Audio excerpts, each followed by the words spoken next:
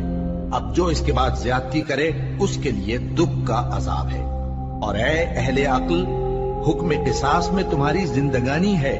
کہ تم قتل و خونریزی سے بچو۔ تم پر فرض کیا جاتا ہے کہ جب تم میں سے کسی کو موت کا وقت آ جائے تو اگر وہ کچھ مال چھوڑ جانے والا ہو تو ماں باپ اور رشتہ داروں کے لیے دستور کے مطابق وصیت کر جائے۔ اللہ سے ڈرنے والوں پر یہ ایک حق ہے۔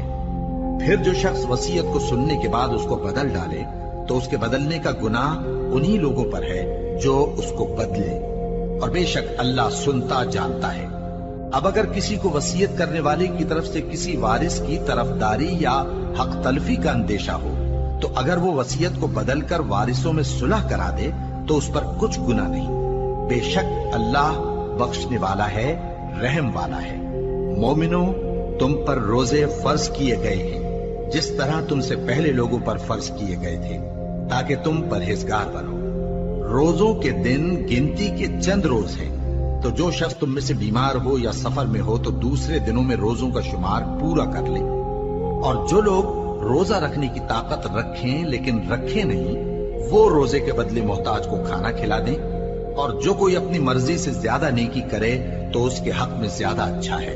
اور اگر سمجھو تو روزہ رکھنا ہی تمہارے حق میں بہتر ہے۔ روزوں کا مہینہ رمضان کا مہینہ ہے جس میں قرآن اول نازل ہوا، جو لوگوں کا رہنما ہے اور جس میں ہدایت کی کھلی نشانیاں ہیں اور جو حق و باطل کو الگ الگ کرنے والا ہے۔ تو جو کوئی تم میں سے اس مہینے میں موجود ہو چاہیے کہ پورے مہینے کے روزے رکھے، اور جو بیمار ہو یا سفر میں ہو تو دوسرے دنوں میں روزے رکھ کر ان کا شمار پورا کر لے۔ اللہ تمہارے حق میں آسانی چاہتا ہے اور سختی نہیں چاہتا، اور یہ آسانی کا حکم اس لیے دیا گیا ہے کہ تم روزوں کا شمار پورا کر لو، اور اس احسان کے بدلے کہ اللہ نے تم کو ہدایت بخشی ہے تم اس کو بزرگی سے یاد کرو اور اس کا شکر کرو۔ اور اے پیغمبر، جب تم سے میرے بندے میرے بارے میں دریافت کریں تو انہیں معلوم ہو کہ میں تو تمہارے پاس ہی ہوں۔ جب کوئی پکارنے والا مجھے پکارتا ہے تو میں اس کی دعا قبول کرتا ہوں۔ تو ان کو چاہیے کہ میرے حکموں کو مانیں اور مجھ پر ایمان رکھیں تاکہ نیک رستہ پائیں۔ روزوں کی راتوں میں تمہارے لیے اپنی عورتوں کے پاس جانا جائز کر دیا گیا ہے، وہ تمہاری پوشاک ہیں اور تم ان کی پوشاک ہو۔ اللہ کو معلوم ہے کہ تم ان کے پاس جانے سے اپنے حق میں خیانت کرتے تھے، سو اس نے تم پر مہربانی کی اور تمہاری حرکات سے درگزر فرمائی، تو اب تم کو اختیار ہے کہ ان سے مباشرت کرو۔ اور اللہ نے جو چیز تمہارے لیے لکھ رکھی ہے یعنی اولاد، اس کو اللہ سے طلب کرو اور کھاؤ اور پیو یہاں تک کہ صبح کی سفید دھاری رات کی سیاہ دھاری سے الگ نظر آنے لگے، پھر روزہ رکھ کر رات تک پورا کرو۔ اور جب تم مسجدوں میں اعتکاف بیٹھتے ہو تو ان سے مباشرت نہ کرو، یہ اللہ کی حدیں ہیں، ان کے پاس نہ جانا۔ اسی طرح اللہ اپنی آیتیں لوگوں کے سمجھانے کے لیے کھول کھول کر بیان فرماتا ہے تاکہ وہ پرہیزگار بنے۔ اور آپس میں ایک دوسرے کا مال ناحق نہ کھاؤ اور نہ اس کو رشوتاً حاکموں کے پاس پہنچاؤ تاکہ لوگوں کے مال کا کچھ حصہ ناجائز طور پر کھا جاؤ، اور اسے تم جانتے بھی ہو۔ اے پیغمبر، لوگ تم سے نئے چاند کے بارے میں دریافت کرتے ہیں کہ گھٹتا بڑھتا کیوں ہے۔ کہہ دو کہ وہ لوگوں کے کاموں کی میعادیں اور حج کے وقت معلوم ہونے کا ذریعہ ہے، اور نیکی اس بات میں نہیں کہ احرام کی حالت میں گھروں میں ان کے پچھواڑے کی طرف سے آؤ، بلکہ نیکوکار وہ ہے جو پرہیزگار ہو، اور گھروں میں ان کے دروازوں سے آیا کرو اور اللہ سے ڈرتے رہو تاکہ کامیاب ہو جاؤ۔ اور جو لوگ تم سے لڑتے ہیں تم بھی اللہ کی راہ میں ان سے لڑو، مگر زیادتی نہ کرنا، کہ اللہ زیادتی کرنے والوں کو دوست نہیں رکھتا، اور ان کو جہاں پاؤ قتل کر دو، اور جہاں سے انہوں نے تم کو نکالا ہے یعنی مکے سے، وہاں سے تم بھی ان کو نکال دو۔ اور دین سے گمراہ کرنے کا فساد قتل و خونریزی سے کہیں بڑھ کر ہے، اور جب تک وہ تم سے مسجد حرام یعنی خانہ کعبہ کے پاس نہ لڑے، تم بھی وہاں ان سے نہ لڑنا۔ ہاں اگر وہ تم سے لڑیں تو تم ان کو قتل کر ڈالو، کافروں کی یہی سزا ہے۔ پھر اگر وہ باز آ جائیں تو اللہ بخشنے والا ہے، رحم کرنے والا ہے۔ اور ان سے اس وقت تک لڑتے رہنا کہ فساد نابود ہو جائے اور ملک میں اللہ ہی کا دین غالب ہو جائے۔ پھر اگر وہ فساد سے باز آ جائیں تو ظالموں کے سوا کسی پر زیادتی نہیں کرنی چاہیے۔ ادب کا مہینہ ادب کے مہینے کے مقابل ہے، اور ادب کی چیزیں ایک دوسرے کا بدلہ ہیں۔ پس اگر کوئی تم پر زیادتی کرے تو جیسی زیادتی وہ تم پر کرے ویسے ہی تم اس پر کرو، اور اللہ سے ڈرتے رہو اور جان رکھو کہ اللہ ڈرنے والوں کے ساتھ ہے۔ اور اللہ کی راہ میں مال خرچ کرو اور اپنے آپ کو ہلاکت میں نہ ڈالو، اور نیکی کرو، بے شک اللہ نیکی کرنے والوں کو دوست رکھتا ہے۔ اور اللہ کی خوشنودی کے لیے حج اور عمرے کو پورا کرو، اور اگر راستے میں روک لیے جاؤ تو جیسی قربانی میسر ہو کر دو، اور جب تک قربانی اپنے مقام پر نہ پہنچ جائے سر نہ منڈاؤ۔ اور اگر کوئی تم میں بیمار ہو یا اس کے سر میں کسی طرح کی تکلیف ہو تو اگر وہ سر منڈا لے تو اس کے بدلے روزے رکھے یا صدقہ دے یا قربانی کرے۔ پھر جب تکلیف دور ہو کر تم مطمئن ہو جاؤ تو جو تم میں حج کے وقت تک عمرے سے فائدہ اٹھانا چاہے وہ جیسی قربانی میسر ہو کرے، اور جس کو قربانی نہ ملے وہ 3 روزے ایام حج میں رکھے اور 7 جب واپس ہو۔ یہ پورے 10 ہوئے۔ یہ حکم اس شخص کے لیے ہے جس کے اہل و عیال مکے میں نہ رہتے ہوں۔ اور اللہ سے ڈرتے رہو اور جان رکھو کہ اللہ سخت عذاب دینے والا ہے۔ حج کے مہینے معین ہیں جو معلوم ہیں، تو جو شخص ان مہینوں میں حج کی نیت کر لے تو حج کے دنوں میں نہ عورتوں سے اختلاط کرے، نہ کوئی برا کام کرے اور نہ کسی سے جھگڑے۔ اور جو نیک کام تم کرو گے وہ اللہ کو معلوم ہو جائے گا۔ اور زاد راہ یعنی رستے کا خرچ ساتھ لے جاؤ، کیونکہ بہترین زاد راہ پرہیزگاری ہے۔ اور اے اہل عقل، مجھی سے ڈرتے رہو، اس کا تمہیں کچھ گناہ نہیں کہ حج کے دنوں میں بذریعہ تجارت اپنے پروردگار سے روزی طلب کرو۔ اور جب عرفات سے واپس ہونے لگو تو مشعر حرام یعنی مزدلفہ میں اللہ کا ذکر کرو، اور اس طرح ذکر کرو جس طرح اس نے تم کو سکھایا، اور اس سے پیشتر تم لوگ ان طریقوں سے محض ناواقف تھے۔ پھر جہاں سے اور لوگ واپس ہوں وہیں سے تم بھی واپس ہو، اور اللہ سے بخشش مانگو، بے شک اللہ بخشنے والا ہے، رحمت کرنے والا ہے۔ پھر جب حج کے تمام ارکان پورے کر چکو تو مینا میں اللہ کو یاد کرو جس طرح اپنے باپ دادا کو یاد کیا کرتے تھے، بلکہ اس سے بھی زیادہ۔ اور بعض لوگ ایسے ہیں جو اللہ سے التجا کرتے ہیں کہ اے پروردگار ہم کو جو دینا ہے دنیا ہی میں دے دے، اور ایسے لوگوں کا آخرت میں کچھ حصہ نہیں۔ اور بعض ایسے ہیں کہ دعا کرتے ہیں کہ پروردگار ہم کو دنیا میں بھی نعمت عطا فرما اور آخرت میں بھی نعمت بخشیو اور دوزخ کے عذاب سے محفوظ رکھیو۔ یہی لوگ ہیں جن کے لیے ان کے کاموں کا حصہ یعنی اجر نیک تیار ہے، اور اللہ جلد حساب لینے والا ہے۔ اور قیام منا کے دنوں میں جو گنتی کے دن ہیں اللہ کو یاد کرو۔ اگر کوئی جلدی کرے اور 2 ہی دن میں چل دے تو اس پر بھی کچھ گناہ نہیں، اور جو بات تک ٹھہرا رہے اس پر بھی کچھ گناہ نہیں۔ یہ باتیں اس شخص کے لیے ہیں جو اللہ سے ڈرے، اور تم لوگ اللہ سے ڈرتے رہو اور جان رکھو کہ تم سب اس کے پاس جمع کیے جاؤ گے۔ اور کوئی شخص تو ایسا ہے جس کی گفتگو دنیا کی زندگی میں تم کو دلکش معلوم ہوتی ہے، اور وہ اپنے معافی ضمیر پر یعنی اس بات پر جو اس کے دل میں ہے اللہ کو گواہ بناتا ہے، حالانکہ وہ سخت جھگڑالو ہے۔ اور جب پیٹ پھیر کر چلا جاتا ہے تو زمین میں دوڑتا پھرتا ہے تاکہ اس میں فتنہ انگیزی کرے اور کھیتی کو برباد اور انسانوں اور حیوانوں کی نسل کو نابود کر دے، اور اللہ فتنہ انگیزی کو پسند نہیں کرتا۔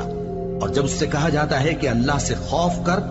تو غرور اس کو گناہ میں پھنسا دیتا ہے، سو اس کو جہنم کافی ہے اور وہ بہت برا ٹھکانہ ہے۔ اور کوئی شخص ایسا ہے کہ اللہ کی خوشنودی حاصل کرنے کے لیے اپنی جان بیچ ڈالتا ہے، اور اللہ بندوں پر بہت مہربان ہے۔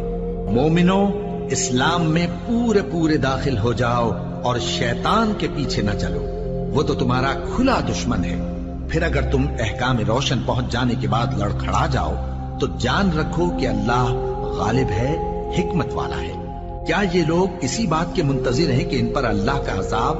بادل کے سائبانوں میں آ نازل ہو اور فرشتے بھی اتر آئیں اور کام تمام کر دیا جائے؟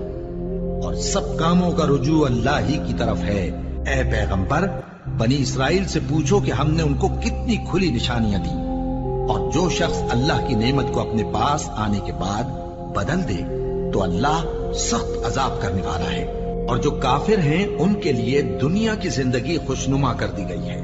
اور وہ مومنوں سے تمسخر کرتی ہیں، لیکن جو پرہیزگار ہیں وہ قیامت کے دن ان سے اوپر ہوں گے۔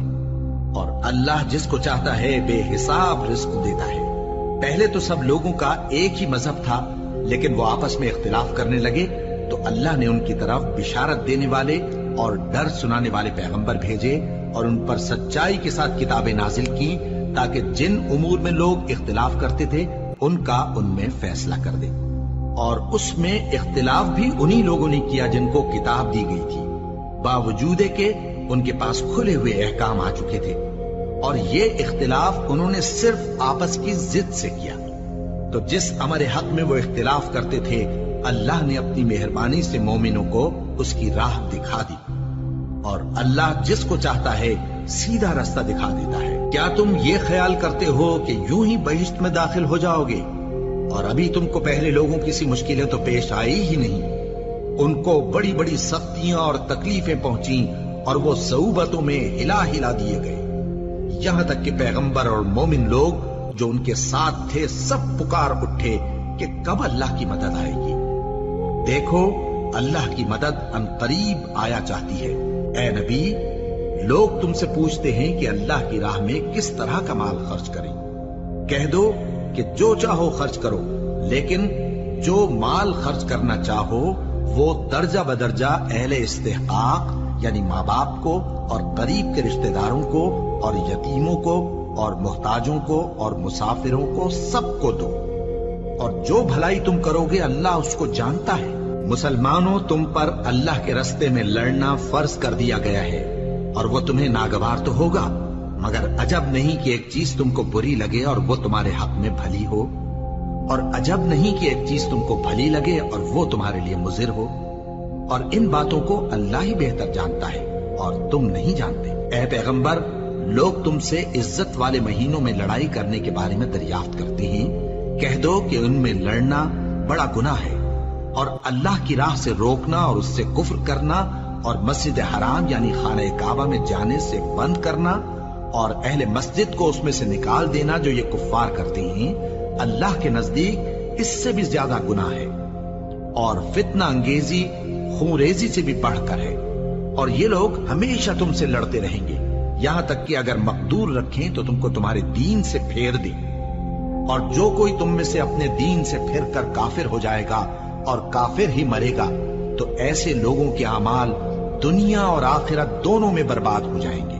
اور یہی لوگ دوزخ میں جانے والے ہیں جس میں ہمیشہ رہیں گے۔ جو لوگ ایمان لائے اور اللہ کے لیے وطن چھوڑ گئے اور کفار سے جنگ کرتے رہے وہی اللہ کی رحمت کے امیدوار ہیں، اور اللہ بخشنے والا ہے، رحمت کرنے والا ہے۔ اے پیغمبر، لوگ تم سے شراب اور جوئے کا حکم دریافت کرتے ہیں، کہہ دو کہ ان میں گناہ بڑے ہیں اور لوگوں کے لیے کچھ فائدے بھی ہیں، مگر ان کے گناہ فائدوں سے کہیں زیادہ ہیں۔ اور یہ بھی تم سے پوچھتے ہیں کہ اللہ کی راہ میں کون سا مال خرچ کریں، کہہ دو کہ جو ضرورت سے زیادہ ہو۔ اس طرح اللہ تمہارے لیے اپنے احکام کھول کھول کر بیان فرماتا ہے تاکہ تم سوچو، یعنی دنیا اور آخرت کی باتوں میں غور کرو۔ اور تم سے یتیموں کے بارے میں بھی دریافت کرتے ہیں، کہہ دو کہ ان کی حالت کی اصلاح بہت اچھا کام ہے، اور اگر تم ان سے مل جل کر رہنا یعنی خرچ اکٹھا رکھنا چاہو تو وہ تمہارے بھائی ہیں، اور اللہ خوب جانتا ہے کہ خرابی کرنے والا کون ہے اور اصلاح کرنے والا کون۔ اور اگر اللہ چاہتا تو تم کو تکلیف میں ڈال دیتا، بے شک اللہ غالب ہے، حکمت والا ہے۔ اور مومنوں مشرک عورتوں سے جب تک وہ ایمان نہ لائیں نکاح نہ کرنا، کیونکہ مشرک عورت خواہ تم کو کیسی ہی بھلی لگے اس سے مومن لونڈی بہتر ہے، اور اسی طرح مشرک مرد جب تک ایمان نہ لائیں مومن عورتوں کو ان کی زوجیت میں نہ دینا، کیونکہ مشرک مرد سے خواہ وہ تم کو کیسا ہی بھلا لگے مومن غلام بہتر ہے۔ یہ مشرک لوگوں کو دوزخ کی طرف بلاتی ہیں، اور اللہ اپنی مہربانی سے بہشت اور بخشش کی طرف بلاتا ہے، اور اپنے حکم لوگوں سے کھول کھول کر بیان کرتا ہے تاکہ نصیحت حاصل کریں۔ اور تم سے حیض کے بارے میں دریافت کرتے ہیں، کہہ دو وہ تو نجاست ہے، سو ایام حیض میں عورتوں سے کنارہ کش رہو، اور جب تک وہ پاک نہ ہو جائیں ان سے مقاربت نہ کرو۔ ہاں جب وہ پاک ہو جائیں تو جس طریق سے اللہ نے تمہیں ارشاد فرمایا ہے ان کے پاس جاؤ، کچھ شک نہیں کہ اللہ توبہ کرنے والوں اور پاک صاف رہنے والوں کو دوست رکھتا ہے۔ تمہاری عورتیں تمہاری کھیتی ہیں، تو اپنی کھیتی میں جس طرح چاہو جاؤ، اور اپنے لیے نیک عمل آگے بھیجو، اور اللہ سے ڈرتے رہو، اور جان رکھو کہ ایک دن تمہیں اس کے روبرو حاضر ہونا ہے۔ اور اے پیغمبر ایمان والوں کو بشارت سنا دو، اور اللہ کے نام کو اس بات کا ہیلا نہ بنانا کہ اس کی قسمیں کھا کھا کر سلوک کرنے اور پرہیزگاری کرنے اور لوگوں میں صلح و سازگاری کرانے سے رک جاؤ، اور اللہ سب کچھ سنتا ہے جانتا ہے۔ اللہ تمہاری لغو قسموں پر تم سے مواخذہ نہیں کرے گا، لیکن جو قسمیں تم قصد دلی سے کھاؤ گے ان پر مواخذہ کرے گا، اور اللہ بخشنے والا ہے بردبار ہے۔ جو لوگ اپنی عورتوں کے پاس جانے کی قسم کھا لیں ان کو 4 مہینے تک انتظار کرنا چاہیے۔ اگر اس عرصے میں قسم سے رجوع کر لیں تو اللہ بخشنے والا ہے، مہربان ہے، اور اگر طلاق کا ارادہ کر لیں تو بھی اللہ سنتا ہے جانتا ہے۔ اور طلاق والی عورتیں 3 حیض تک اپنے تئیں روکے رہیں، اور اگر وہ اللہ اور روز قیامت پر ایمان رکھتی ہیں تو ان کو جائز نہیں کہ اللہ نے جو کچھ ان کے شکم میں پیدا کیا ہے اس کو چھپائیں، اور ان کے خاوند اگر پھر موافقت چاہیں تو اس مدت میں وہ ان کو اپنی زوجیت میں لے لینے کے زیادہ حقدار ہیں۔ اور عورتوں کا حق مردوں پر ویسا ہی ہے جیسے دستور کے مطابق مردوں کا حق عورتوں پر ہے، البتہ مردوں کو عورتوں پر 1 درجہ فضیلت ہے، اور اللہ غالب ہے، صاحب حکمت ہے۔ طلاق صرف 2 بار ہے، یعنی جب 2 دفعہ طلاق دے دی جائے تو پھر عورتوں کو یا تو بطریق شائستہ نکاح میں رہنے دینا ہے یا بھلائی کے ساتھ چھوڑ دینا، اور یہ جائز نہیں کہ جو مہر تم ان کو دے چکے ہو اس میں سے کچھ واپس لے لو۔ ہاں اگر زن و شوہر کو خوف ہو کہ وہ اللہ کی حدوں کو قائم نہیں رکھ سکیں گے تو اگر عورت خاوند کے ہاتھ سے رہائی پانے کے بدلے میں کچھ دے ڈالے تو دونوں پر کچھ گناہ نہیں۔ یہ اللہ کی مقرر کی ہوئی حدیں ہیں، ان سے باہر نہ نکلنا، اور جو لوگ اللہ کی حدوں سے باہر نکل جائیں گے وہ گناہگار ہوں گے۔ پھر اگر شوہر 2 طلاقوں کے بعد تیسری طلاق عورت کو دے دے تو اس کے بعد جب تک عورت کسی دوسرے شخص سے نکاح نہ کر لے اس پہلے شوہر پر حلال نہ ہوگی۔ ہاں اگر دوسرا خاوند بھی طلاق دے دے اور عورت اور پہلا خاوند پھر ایک دوسرے کی طرف رجوع کر لیں تو ان پر کچھ گناہ نہیں،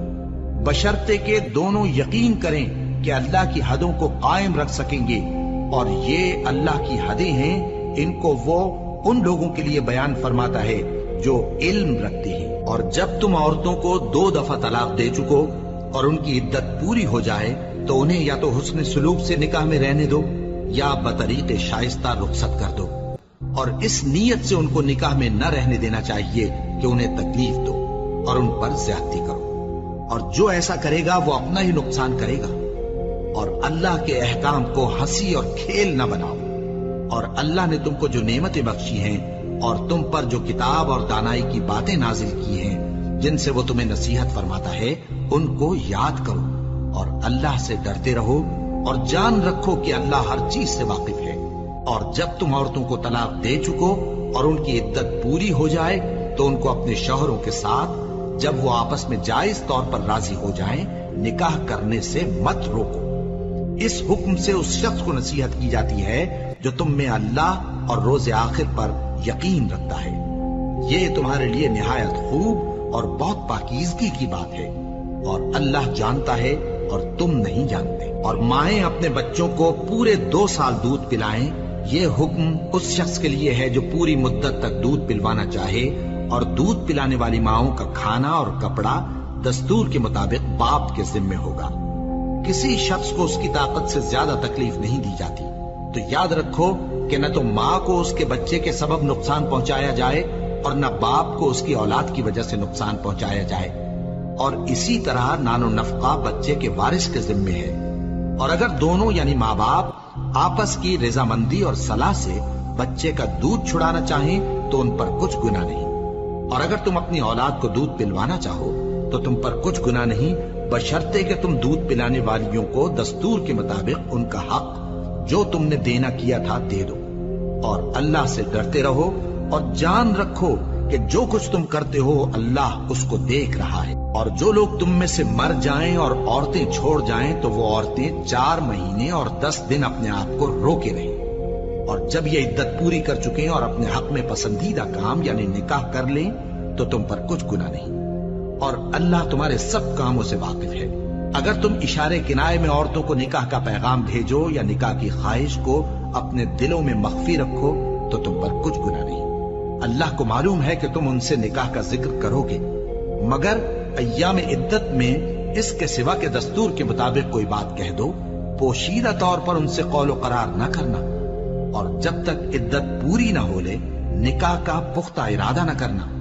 اور جان رکھو کہ جو کچھ تمہارے دلوں میں ہے اللہ کو سب معلوم ہے، تو اس سے ڈرتے رہو اور جان رکھو کہ اللہ بخشنے والا ہے، حلم والا ہے۔ اور اگر تم عورتوں کو ان کے پاس جانے یا ان کا مہر مقرر کرنے سے پہلے طلاق دے دو تو تم پر کچھ گناہ نہیں، ہاں ان کو دستور کے مطابق کچھ خرچ ضرور دو، یعنی مقدور والا اپنے مقدور کے مطابق دے اور تنگ دست اپنی حیثیت کے مطابق۔ نیک لوگوں پر یہ ایک طرح کا حق ہے، اور اگر تم عورتوں کو ان کے پاس جانے سے پہلے طلاق دے دو لیکن مہر مقرر کر چکے ہو تو آدھا مہر دینا ہوگا۔ ہاں اگر عورتیں مہر بخش دیں یا مرد جن کے ہاتھ میں عقد نکاح ہے اپنا حق چھوڑ دیں اور پورا مہر دے دیں تو ان کو اختیار ہے، اور اگر تم مرد لوگ ہی اپنا حق چھوڑ دو تو یہ پرہیزگاری کی بات ہے، اور آپس میں بھلائی کرنے کو فراموش نہ کرنا۔ کچھ شک نہیں کہ اللہ تمہارے سب کاموں کو دیکھ رہا ہے۔ مسلمانوں، سب نمازیں خصوصاً بیچ کی نماز یعنی نماز عصر پورے اہتمام کے ساتھ ادا کرتے رہو اور اللہ کے آگے ادب سے کھڑے رہا کرو۔ پھر اگر تم خوف کی حالت میں ہو تو پیادے یا سوار جس حال میں ہو نماز پڑھ لو۔ پھر جب امن و اطمینان ہو جائے تو جس طریق سے اللہ نے تم کو سکھایا ہے جو تم پہلے نہیں جانتے تھے اللہ کو یاد کرو، اور جو لوگ تم میں سے مر جائیں اور عورتیں چھوڑ جائیں وہ اپنی عورتوں کے حق میں وصیت کر جائیں کہ ان کو 1 سال تک خرچ دیا جائے اور گھر سے نہ نکالی جائے۔ ہاں اگر وہ خود گھر سے چلی جائیں اور اپنے حق میں پسندیدہ کام یعنی نکاح کر لیں تو تم پر کچھ گناہ نہیں، اور اللہ زبردست ہے، حکمت والا ہے۔ اور مطلقہ عورتوں کو بھی دستور کے مطابق نان و نفقہ دینا چاہیے، پرہیزگاروں پر یہ بھی حق ہے۔ اسی طرح اللہ اپنے احکام تمہارے لیے بیان فرماتا ہے تاکہ تم سمجھو۔ بھلا تم نے ان لوگوں کو نہیں دیکھا جو شمار میں ہزاروں ہی تھے اور موت کے ڈر سے اپنے گھروں سے نکل بھاگے تھے؟ تو اللہ نے ان کو حکم دیا کہ مر جاؤ، پھر ان کو زندہ بھی کر دیا۔ کچھ شک نہیں کہ اللہ لوگوں پر مہربانی رکھتا ہے، لیکن اکثر لوگ شکر نہیں کرتے۔ اور مسلمانوں، اللہ کی راہ میں جہاد کرو اور جان رکھو کہ اللہ سب کچھ سنتا ہے، سب کچھ جانتا ہے۔ کون ہے کہ اللہ کو قرض حسنہ دے کہ وہ اس کے بدلے اس کو کئی گنا زیادہ دے گا، اور اللہ ہی روزی کو تنگ کرتا اور وہی اسے کشادہ کرتا ہے،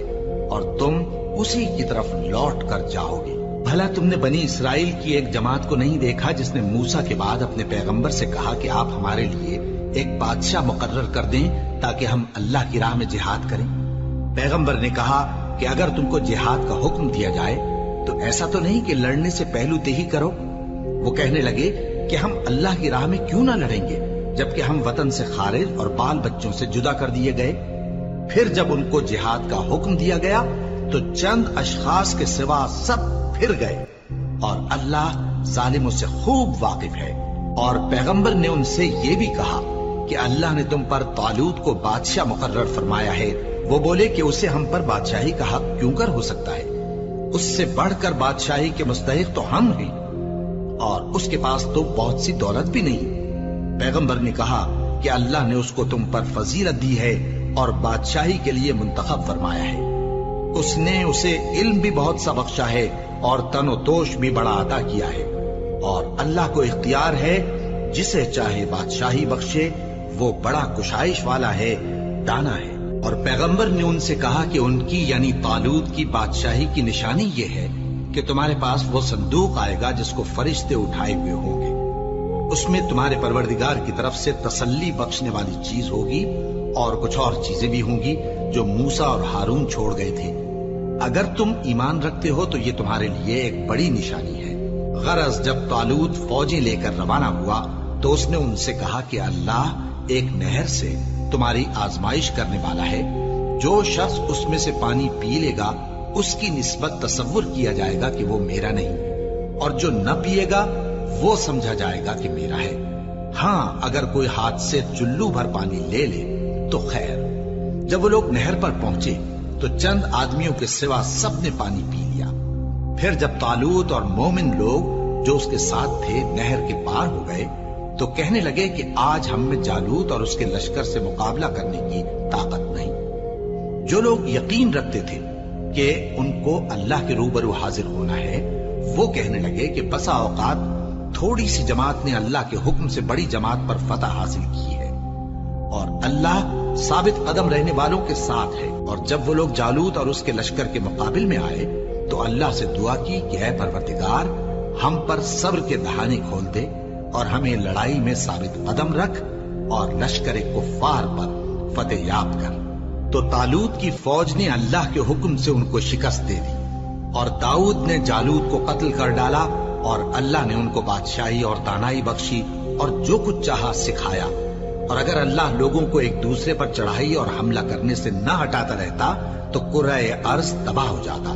لیکن اللہ اہل عالم پر بڑا مہربان ہے۔ یہ اللہ کی آیتیں ہیں جو ہم تم کو سچائی کے ساتھ پڑھ کر سناتے ہیں، اور اے محمد صلی اللہ علیہ وآلہ وسلم تم بلا شبہ پیغمبروں میں سے ہو۔